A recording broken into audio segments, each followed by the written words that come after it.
आज हम लोग पढ़ेंगे सत्ता की साझेदारी। किसको पढ़ेंगे? सत्ता की साझेदारी। एक बार पढ़ चुके हैं, उसके मुख्य बिंदु को देखते हैं। ठीक है। सत्ता की साझेदारी का मतलब क्या हुआ कि हम लोग जिस देश में रहते हैं उसमें सभी वर्ग के लोगों को अपनी अपनी बातों को रखने के लिए सत्ता में साझेदार होना आवश्यक होता है। अगर हम जिस वर्ग, जिस कम्युनिटी, जिस समुदाय से आते हैं, जिस क्षेत्र से आते हैं और हमारा प्रतिनिधित्व करने वाला कोई नहीं होता है तो हमारी ज़रूरतों को भी वह नहीं समझ पाता है, जिस कारण से हमारी जो ज़रूरत होती है, हमारी जो आवश्यकताएं होती है उसकी पूर्ति सही ढंग से नहीं हो पाती है और वह समाज क्या हो जाता है, मुख्य धारा से नहीं जुड़ पाता है और समाज की गति कम हो जाती है। देश के विकास में वह अपना सही योगदान नहीं दे पाता है।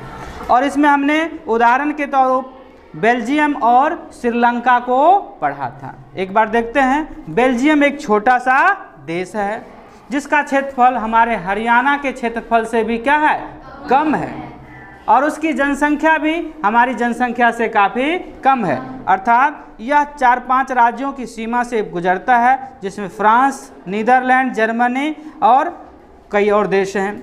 इसकी आबादी 1 करोड़ से थोड़ी अधिक है, अर्थात हमारे हरियाणा की आबादी का आधा। हमारे हरियाणा की आबादी लगभग 2 करोड़ है, उससे भी कम है। हमारे देश में तो बहुत सारे ऐसे राज्य हैं जिसकी आबादी कई देशों के बराबर है। उत्तर प्रदेश की जनसंख्या इतना है जितना में कई देश हो सकते हैं। कैसा कैसा? बेल्जियम और श्रीलंका जैसे कई देश हो सकते हैं।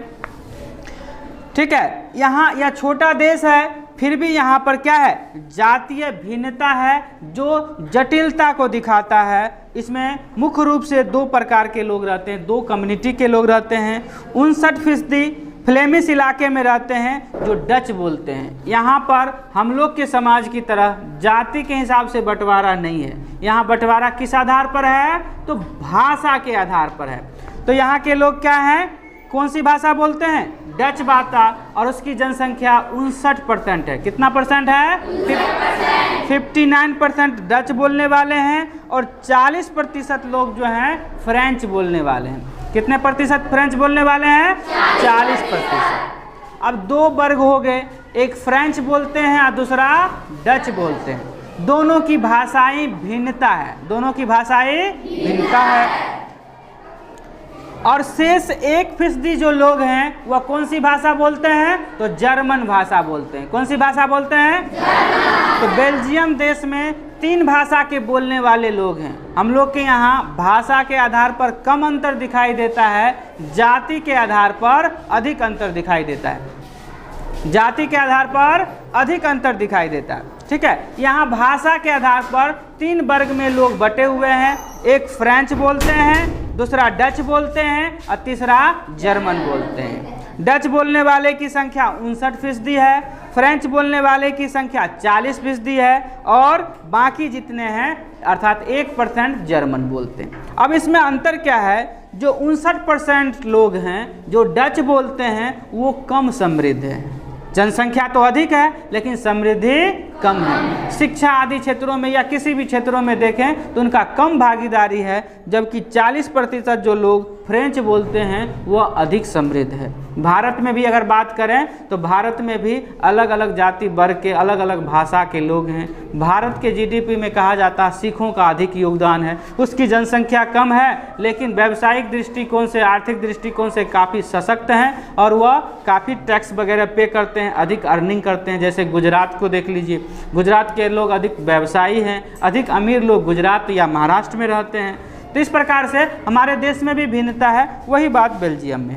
अब यहाँ पर हो क्या गया, जो फ्रेंच बोलते हैं वो समृद्ध क्या हैं, अधिक हैं, और जो डच बोलते हैं वह समृद्ध कम है। समय के साथ बदलाव आया और दोनों के बीच क्या होना शुरू हो गया, टकराव शुरू होने लगा। क्यों?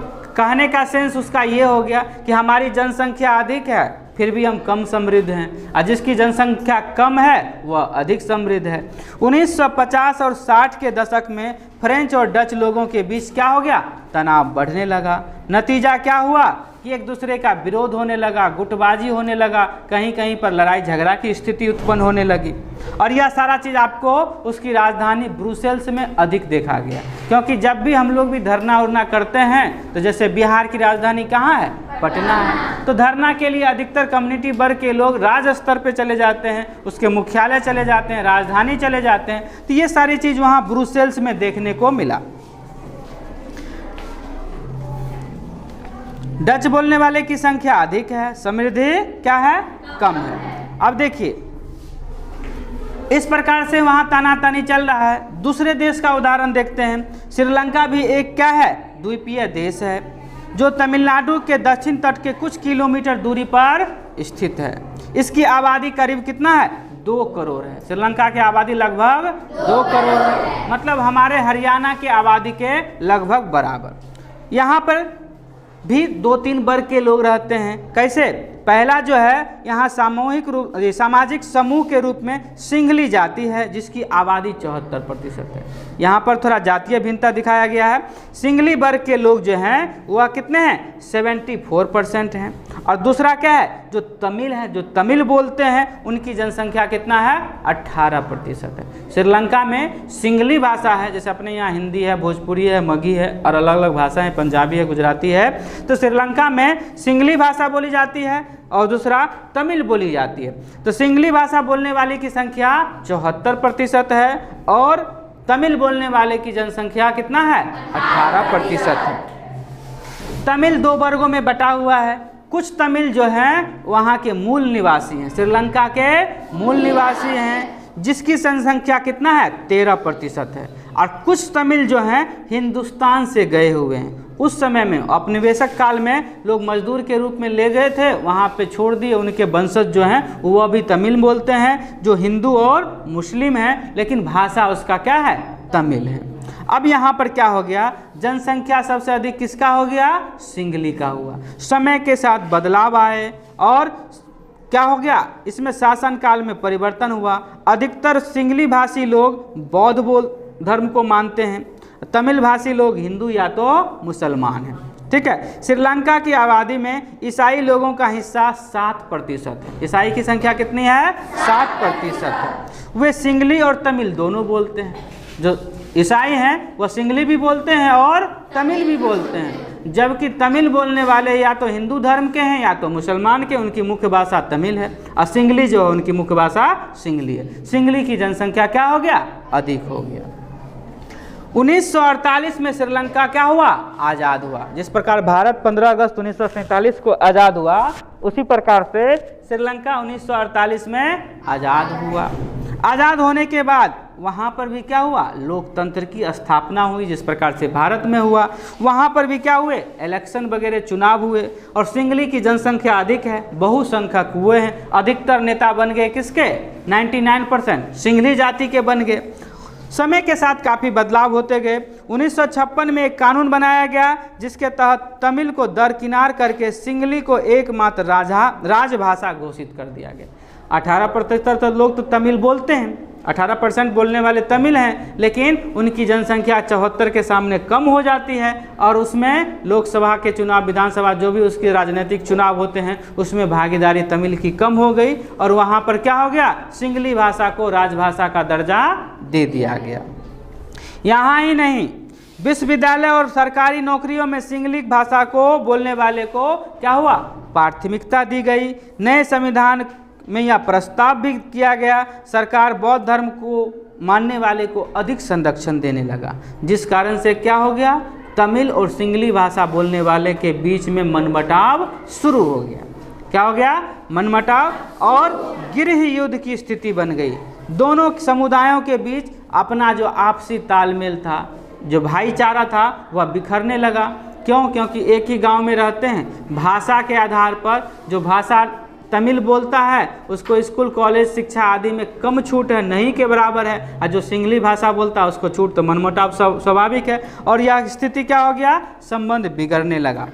संबंध बिगड़ने के कारण देखिए क्या होता है, श्रीलंकाई तमिलों ने अपनी राजनीतिक पार्टियां बनाई और तमिल को राजभाषा बनाने, क्षेत्रीय स्वायत्तता हासिल करने तथा शिक्षा और रोजगार में समान अवसरों की मांग के लिए क्या करने लगे, संघर्ष करने लगे। सभी देश में ऐसा होता है, अगर किसी को अगर वंचित कर देते हैं तो वह क्या करेंगे, संघर्ष करेंगे। और क्या हो गया, श्रीलंका में दो समुदायों के बीच अविश्वास ने बड़े टक्कर का रूप ले लिया और यह टकराव किस में परिणत हो गया, गृह युद्ध में परिणत हो। गृह युद्ध किसे कहते हैं, किसी मुल्क में सरकार विरोधी समूहों, सरकार के विरोध में कुछ समूह जो होते हैं, वही लिखा हुआ है, किसी मुल्क में सरकार विरोधी समूहों की हिंसक लड़ाई ऐसा रूप ले कि वह युद्ध जैसा लगने लगे तो उसको क्या कहते हैं, गृह। मतलब कोई बाहरी देश का आक्रमण नहीं है, अंदर ही अंदर अलग अलग वर्गों के बीच हिंसक झड़प होने लगे, बार बार घटना होने लगे तो इसको कहते हैं गृह युद्ध। और जिस कारण से क्या हो गया, श्रीलंका बिखर गया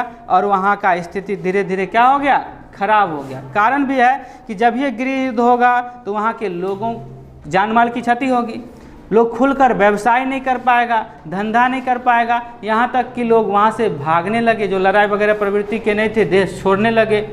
जिस कारण से क्या हो गया, समाज बिखरते चला गया। जिसकी संख्या अधिक है, जिसकी संख्या कम है, भले होगा तो इधर से 10 को मारेगा तो उधर से भी 5 को मरेगा।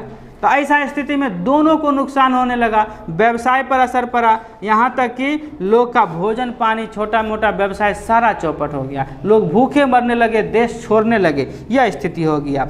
गृह युद्ध से मुल्क की सामाजिक सांस्कृतिक और आर्थिक जीवन काफ़ी प्रभावित हुआ।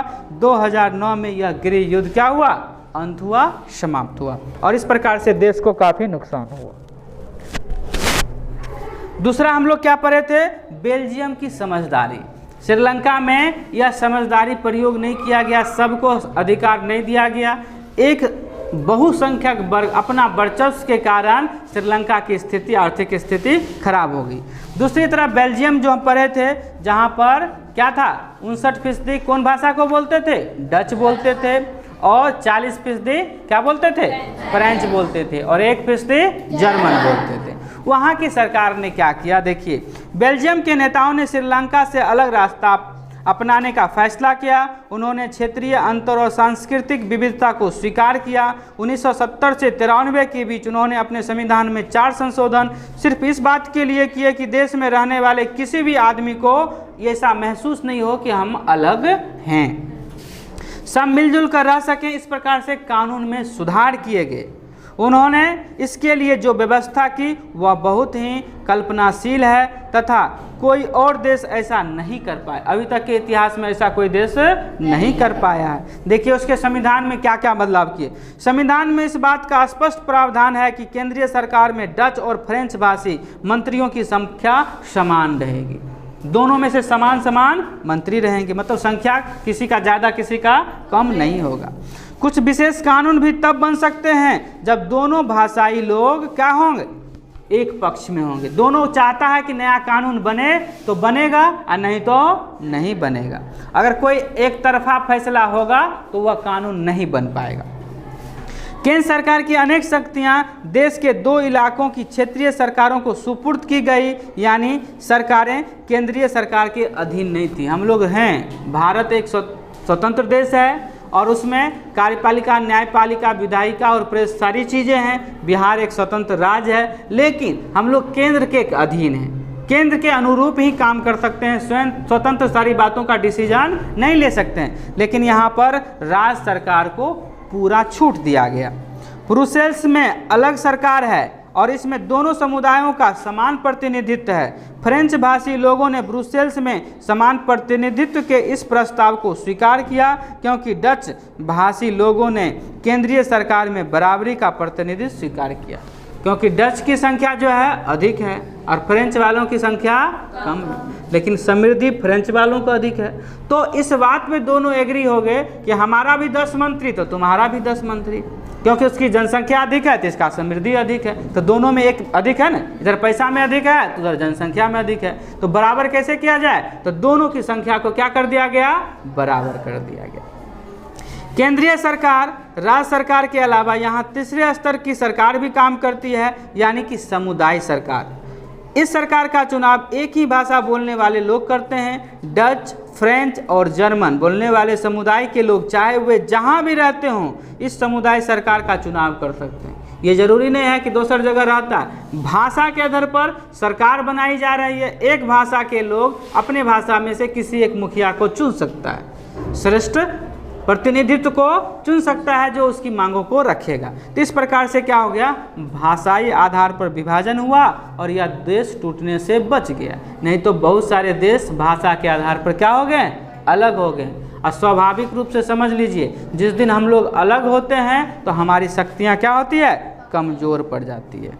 ठीक है, तो बेल्जियम की यह समझदारी था जिसके कारण बेल्जियम क्या हो गया, आगे चला गया, विकास किया।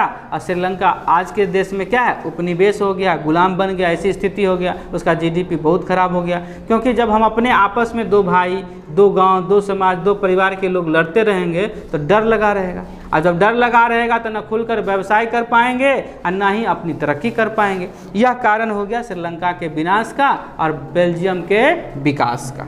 इस प्रकार से सरकार में परिवर्तन हुए और समझदारी से फ़ायदा उठाया। इतना बात समझने में कोई दिक्कत की नहीं को?